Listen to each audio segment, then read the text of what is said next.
Field survey session करणार.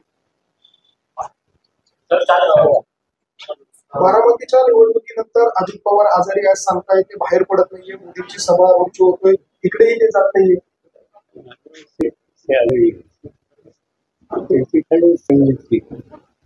तर काल पंतप्रधान नरेंद्र मोदी एका मुलाखतीमध्ये असे म्हणले की शरद पवार यांचा पक्ष फुटला तेव्हा ते झोपत होते.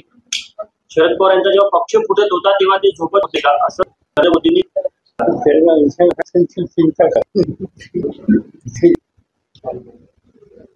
साहेब, या संपूर्ण निवडणुकीनंतर विरोधी पक्ष शिल्लक राहणारच नाही म्हणून अशी छोटे पक्ष परस्पर करून किमान एक विरोधी पक्ष तयार करण्याचा प्रयत्न आहे, अशा पद्धतीचा आरोप काल मोदींनी केला.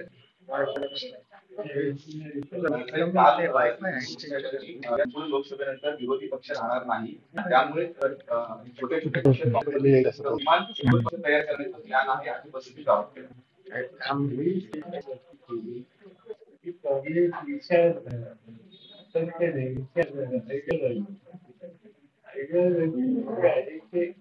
वेगवेगळ्या रस्त्यात विखुरलेले